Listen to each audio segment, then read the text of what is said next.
Assalamualaikum warahmatullahi wabarakatuh. Selamat pagi anak-anak. Bagaimana kabar kalian hari ini? Semoga semuanya sehat selalu ya. Semoga teman kalian yang bisa masuk semua ya. Sebelum kita mulai pelajaran pada pagi hari ini, sebaiknya kita berdoa terlebih dahulu agar pembelajaran hari ini bermanfaat. Tadi ini awal kuliah solehah Al-Fatihah.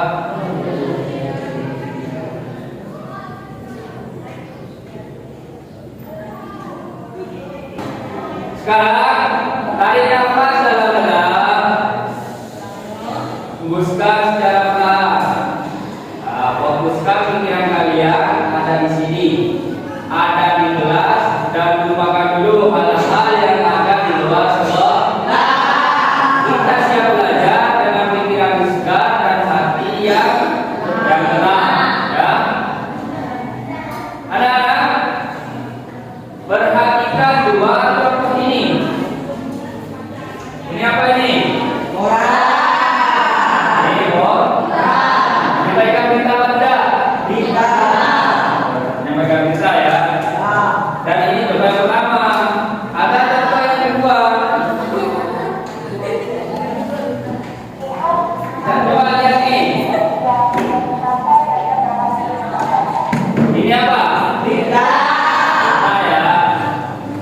Jadi keduanya sama-sama menyampaikan berita. Tetapi apakah sama bentuk dan cara penyajiannya? Bedanya di mana? Yang satu pakai kertas dan yang satu menggunakan laptop. Siapa di antara kalian yang masih sering membaca koran bekas di rumah? Ayo, ada? Ada apa enggak? Pernah baca koran bekas? Apa yang kalian baca? Berita ya.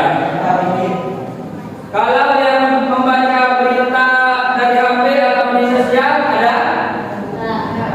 Ada yang pernah membaca berita dari HP? Ada ya.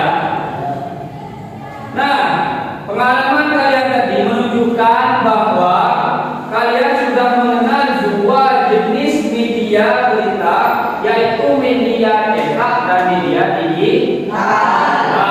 Paham?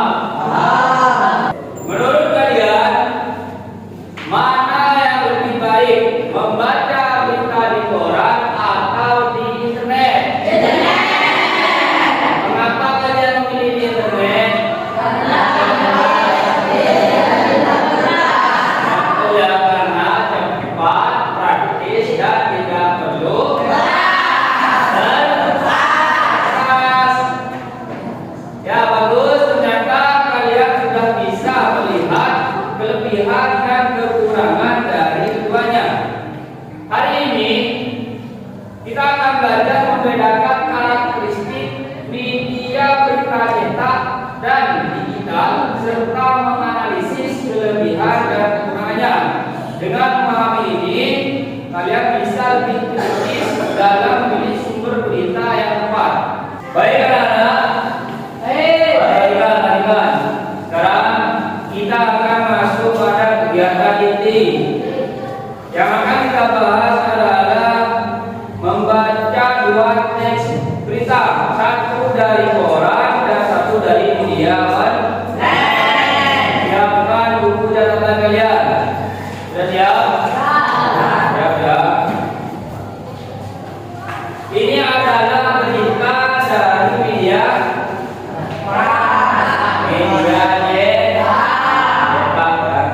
cetak. Dan ada berita dari media digital atau koran online ya.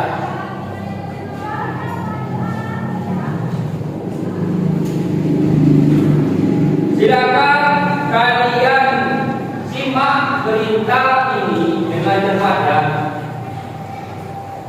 Kemudian tuliskan permasalahan yang kalian temukan dalam berita tersebut. Apa isu utama yang dibahas? Ya, ini ya. Perhatikan dulu ya. Kalian simak baik-baik. Kemudian kalian tuliskan permasalahan yang kalian temukan dari berita ini.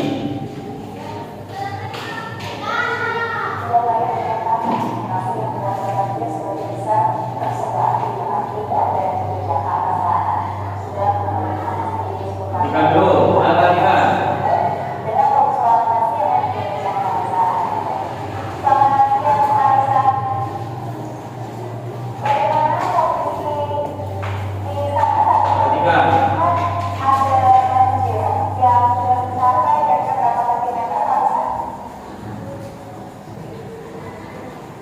Selamat siang Peggy, kalau berdasarkan informasi yang kami terima dari BPBD DKI Jakarta terkait dengan genangan ataupun juga banjir yang ada sejumlah titik di kawasan Jakarta, ini ada setidaknya 62 titik RT yang terdapat di kawasan Jakarta. Nah, saya berada di salah satu titiknya yang juga ada di kawasan Kelurahan Pejaten Timur, Jakarta Selatan, tepatnya di RT 15 yang kami pantau bahwa saat ini kalau untuk ketinggian banjirnya sudah mulai surut atau mulai dibandingkan pada hari-hari yang sempat menyentuh angka 5 meter ketinggiannya. Namun saat ini sudah mulai berangsur surut dan berada di ketinggian 3 sampai 4 meter saja. Tetapi demikian pihak dari warga masih siap-siaga begitu ya, dengan bahwa saat ini situasinya diguyur hujan intensitas ringan hingga sedang, dan dari pihak setempat pun juga menyatakan bahwa masih ada bahaya akan adanya banjir susulan dikarenakan pihak dari pintu air Manggarai masih menutup atau juga masih menutup Cari permasalahannya apa? dari Bogor dan masih belum sampai seutuhnya di kawasan Pejaten Timur, Jakarta Selatan ini. Kalau melihat dari sejarah sebelumnya, gitu ya, 5 tahun sebelumnya sempat terjadi banjir dengan ketinggian yang begitu signifikan tingginya, yakni melampaui angka 9 meter. Namun untuk di tahun ini berada di rentang 6 sampai 7 meter. Nah, pihak dari warga sendiri menyampaikan bahwa sudah mulai berjibaku untuk melakukan upaya evakuasi sejak pada pukul 9 malam hari yang kemarin. Hal ini juga melihat bahwasanya adanya air ataupun juga hujan dengan intensitas tinggi kembali mengguyur kawasan Bogor dan sekitarnya, sehingga menyebabkan beberapa hal, di antaranya adalah dengan adanya banjir bandang serta longsor yang terjadi di kawasan Cisarua, Kabupaten Bogor, Jawa Barat. Kemudian juga terjadi banjir di sejumlah titik di kawasan Jakarta. Untuk angkanya sendiri, untuk saat ini kami melihat bahwa untuk di Kelurahan Pejaten Timur, Jakarta Selatan ini bukan hanya ada 3 RT saja, melainkan ada 5 RT yang juga terdampak banjir, sehingga ada lebih dari ratusan rumah yang terkena dampak dan juga banjir ataupun juga terkena banjir. Begitu kami juga melihat kalau untuk di RT yang saya laporkan saat ini, yakni di RT 15 RT 06 ini ada belasan rumah yang bahkan terendam bahkan tenggelam begitu ya, karena hanya berada di lantai 1 saja. Kami juga melihat bahwa sejak pagi hari tadi dari warga yang sudah dievakuasi ini masih belum memiliki tempat pengungsian yang layak, sehingga kami memantau bahwa hingga siang hari ini mereka masih bermukim di depan rumah warga lain yang tidak terkena banjir. Ini artinya dari warga masih terus-menerus memantau bagaimana tingkat ketinggian air. Apabila nantinya air terus-menerus mengalami peningkatan begitu signifikan, pihak dari RT dan RW setempat baru akan membuka lokasi pengungsian yang tidak begitu jauh dari titik saya melaporkan saat ini, yakni di 2 masjid terdekat. Namun hal ini masih bersifat situasional dan beberapa warga di antaranya yang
Sudah ya? Kalian sudah nyimak? Ya. Setelah kalian menyimak berita yang disampaikan tadi, apa permasalahan yang bisa kalian tuliskan dalam catatan kalian? Coba. Apa?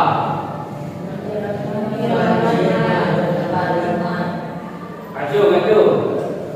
Ada yang bisa? Coba. Ya, coba buka. Banjir akibat sampah di sungai. Ya, apa lagi?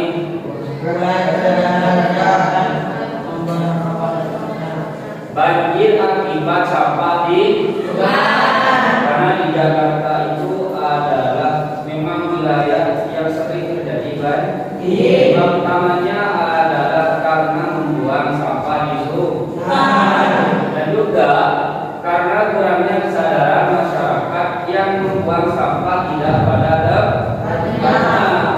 Ya, jadi dari beberapa permasalahan yang kalian kemukakan tadi, ada beberapa permasalahan yang menarik. Sekarang kita pilih satu yang paling relevan dan bisa kita bahas bersama.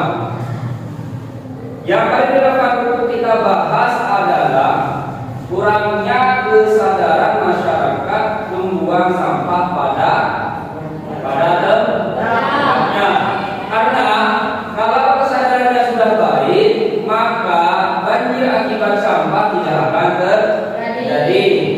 Karena mari kita analisis bersama penyebab dan solusinya ya. Sekarang silakan duduk bersama kelompok kalian masing-masing. Tiap kelompok akan mendiskusikan permasalahan yang telah kita sepakati bersama. Masing-masing kelompok ada 4 orang ya. Coba untuk kelompok, coba. Ya untuk kelompoknya coba ini kelompok beda-beda. 4 orang ya. Ini. Betul lingkaran. Dari itu. Dari sini. Itu yang sisanya itu sisanya. Ya coba betul lingkaran. Betul lingkaran coba.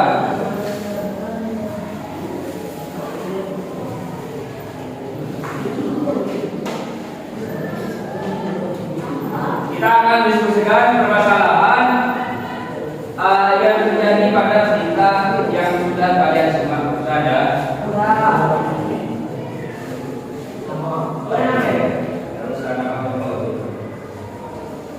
Kelompok 1 bisa kelompok 1, kelompok 2, kelompok 3 bisa kelompok. Jadi ini ada berapa kelompok? 1, 2, 3, dan 4. Ini ada kelompok ya.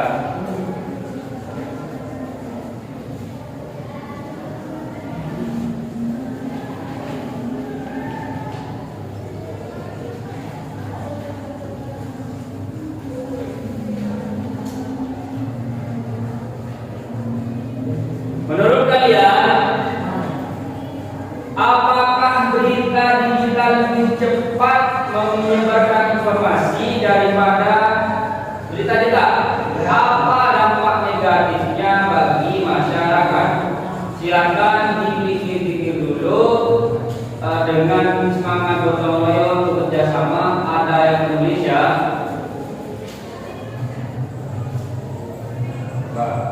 Dulu.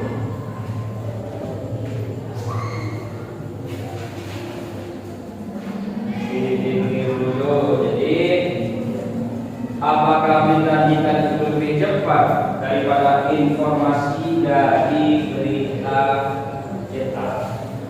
Ayo, saling bekerja sama, coba dipikir, saling bekerja sama.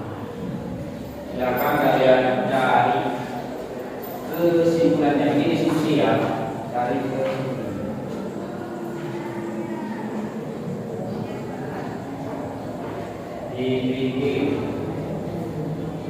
Tulis ya, tulis ya, punya tulis.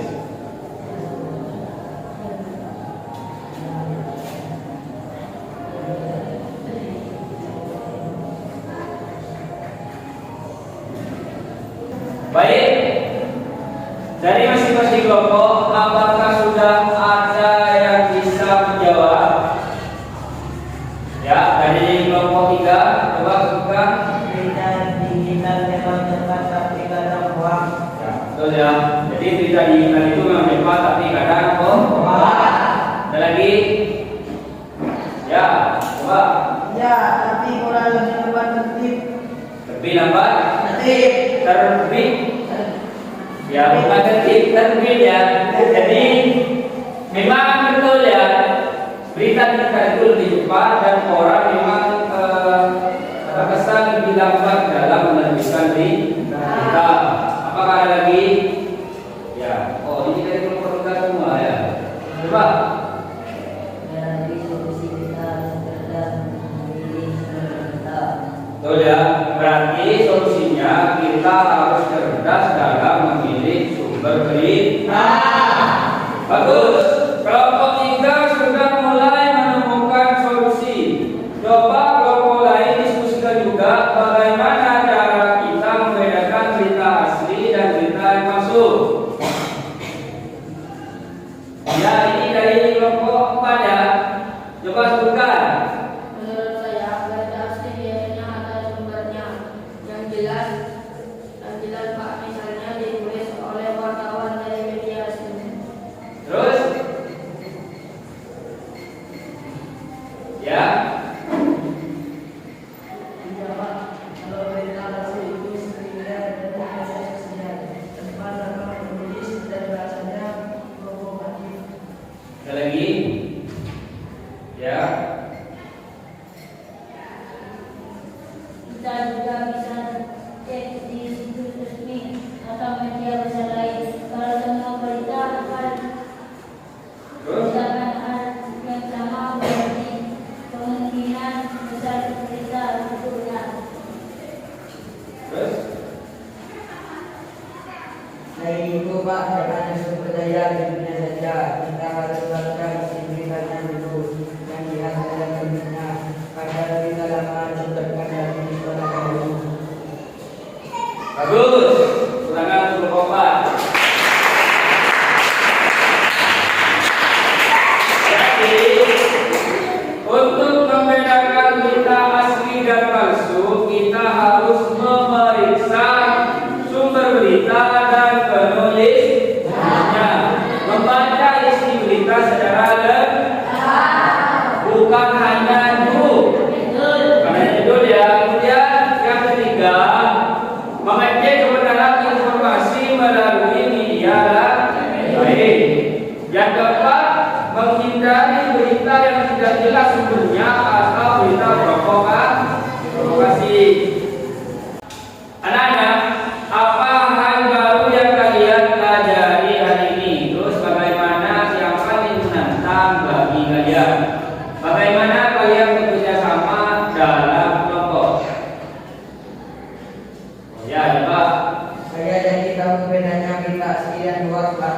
Ternyata fungsi kelompok membuat kita mudah menemukan solusi. Ya, jadi hari ini kita telah memahami perbedaan berita cetak dan juga berita digital. Menganalisis permasalahan dari bacaan lalu mencari solusi dengan kerja kolaboratif. Kalian juga belajar cara memeriksa kebenaran berita. Karena kalian aktif hari ini bekerja sama dan berani mengemukakan pendapat. Pertahankan sikap kritis saat membaca berita ya. Baik anak-anak, pelajaran kali ini kita akhiri sampai di sini saja. Mari kita berdoa agar ilmu yang kita pelajari bermanfaat. Amin. Al-Fatihah.